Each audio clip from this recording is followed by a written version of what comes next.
Y para hablarnos más de este tema, agradecemos a la secretaria de las Mujeres, Citlali Hernández, por acompañarnos en este espacio. Secretaria Citlali, muy buenas noches, bienvenida a Punto de Muchas Referencia. gracias, un gusto estar aquí con ustedes. Bienvenida, secretaria. Gracias, César. Un día histórico, dijo la presidenta Claudia Sheinbaum. Hay líneas de acción muy concretas. Yo comentaba al inicio que esto debería interpretarse como el punto de partida para que el país por completo cambie ahora sí. Pues yo creo que si no exageramos cuando decimos que es un día histórico y que estamos a la vanguardia de el mundo y de nuestra región, porque en ningún país habían avanzado tanto la participación política de las mujeres, por ejemplo, las cámaras son paritarias, etcétera. Pero estas reformas establecen en la Constitución obligaciones del Estado, primero que reconocen el retraso histórico al que las mujeres hemos estado pues sometidas en términos de derechos, ¿no? Es cotidiano escucharnos decir que a las mujeres nos cuesta doble o triple todo, porque cuando hablamos de igualdad a secas, pues es como un anhelo, un deseo, pero la realidad es que todavía no hemos alcanzado una sociedad igualitaria donde sea igual de sencillo o tengamos las mismas oportunidades hombres y mujeres para estudiar, para trabajar, para acceder a un empleo, a un buen sueldo, para tener una vivienda y ya no digamos para vivir sin violencias. Entonces, bueno, estas reformas plantean una obligación y compromiso del Estado mexicano para esforzarse en todos los ámbitos, desde acciones como paridad en los gobiernos hasta acciones que eliminan la brecha salarial, por ejemplo, ¿no? En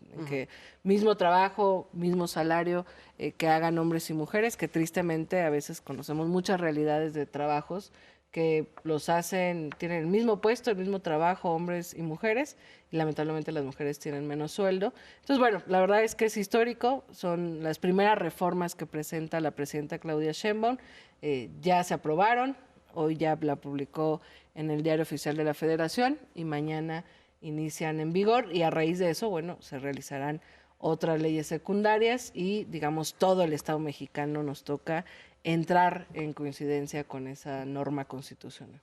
Justamente sobre esa parte me gustaría hablar un poco, secretaria. Hubo una frase muy significativa que lanzó esta mañana la senadora Malú Micher, que es falta la carnita a través de estas leyes secundarias. ¿Cómo se le pone carnita a todo esto? Por ejemplo, pensando nada más en uno de los ejes, que es una vida libre de violencia para las mujeres. Ahí hay una visión integral, desde luego, que no solo tiene que ver con lo punitivo o en materia de seguridad, sino es mucho más amplio, tiene que ver también con la educación. ¿Cómo le van a entrar a esto? Claro. Mira, yo diría que son 3 fases, ¿no? La prevención, que me parece que es la más importante, es decir, cómo hablamos desde las escuelas, niñas, niños, adolescentes, a empezar a respetarnos, a ubicar las violencias que a veces están muy cotidianas y cómo las combatimos, las prevenimos, antes de que se vuelva algo normal cuando vamos creciendo, cuando somos más adultos. Claro. Entonces, bueno, hay que prevenir que la violencia sea algo normal en nuestra cotidianidad. Hay que atender la violencia que ya existe ahora, digamos. Muchas de las problemáticas en la violencia es la falta de procuración de justicia. ¿Cuántos casos conocemos de mujeres que son golpeadas, por ejemplo, y que en el Ministerio Público les dicen, bueno, está viva, regrésese a su casa? Sí.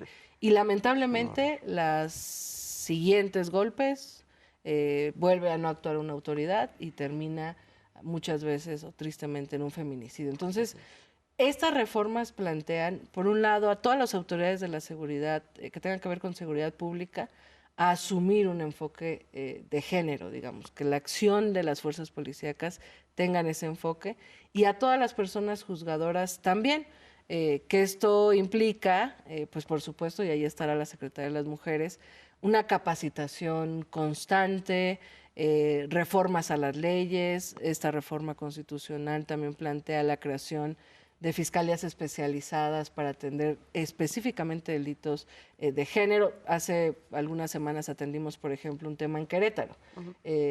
La actuación de la Fiscalía respecto a la violación de una niña había sido y por eso fue indignante, contradictoria hasta la lógica. Es decir, a quien estaban juzgando era una niña de 14 años que lamentablemente tuvo un aborto espontáneo, y a quien buscaban, digamos, presentar como víctima era a el hombre que la agredió, la violentó sexualmente. Entonces, esta falta de sensibilidad, de visión de género en las personas juzgadoras, pues por supuesto que termina por, como decía Malú Micher, generar otro tipo de violencias. Entonces, pues digamos, es como el compromiso del Estado mexicano, se desdobla en otras leyes secundarias que garanticen o reglamenten, digamos, la ejecución de esos derechos, pero también el acompañamiento y el seguimiento. Y creo que en ese sentido la creación de la Secretaría de las Mujeres va de la mano de estas reformas, porque, bueno, pues nosotras seremos vigilantes, acompañantes, coadyuvantes de que los tres poderes de la Unión,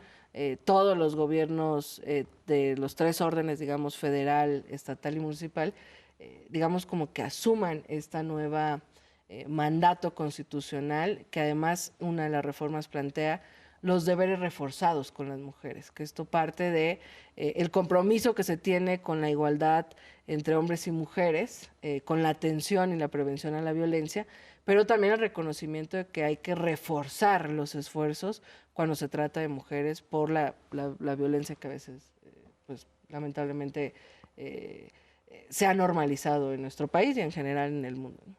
Dentro de este nutrir a esta reforma constitucional y aterrizarla para que sea efectiva, ¿se ha contemplado también la idea de establecer sanciones a la violación de estas normas? Lo digo porque en algún momento se ha planteado la idea de que una reforma, una ley sin dientes, una autoridad sin dientes, como le llaman, no funciona por completo.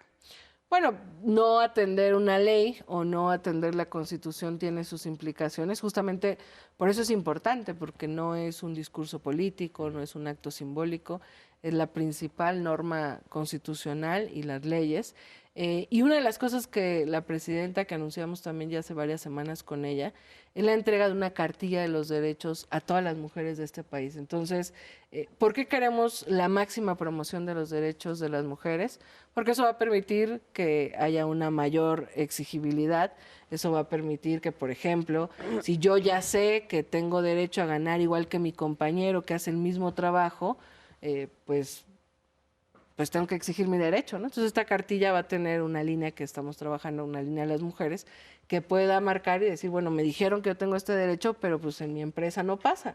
Y, claro, digamos, intervenir con la Secretaría del Trabajo, etcétera. Entonces, insisto que va de la mano de una voluntad de la presidenta Claudia Sheinbaum, de la creación de una secretaría, y pienso yo también que del entendimiento, lo diré así, por voluntad o por inteligencia de todos los gobiernos y los poderes, de entender que cuando la presidenta dice es tiempo de mujeres, cuando la presidenta plantea esto como sus principales y reformas prioritarias al iniciar su sexenio, pues es un llamado a todas y todos reconstruirnos, reaccionar y hacer lo que nos toca, digamos, para combatir la violencia y para garantizar la igualdad. Entonces, bueno, ahí estaremos no de manera punitiva, pero sí con el peso, digamos, de la Secretaría y del Gobierno de México, pues tocando todas las puertas para que ejecuten y hagan lo que tengan que hacer para garantizar esto.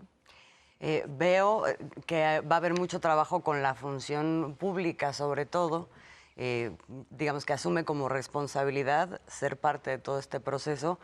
¿Habrá un trabajo, se tiene contemplado un trabajo con el sector privado, digamos, porque el Estado ha venido funcionando como un gran ejemplo de ese tránsito hacia, claro, o sea, la paridad, por ejemplo, se ve muy claramente en el gobierno, en distintas dependencias, no así en las empresas ni en el sector privado, donde las cifras de disparidad salarial o de mujeres en puestos directivos pues, prácticamente no existen, no son mínimos.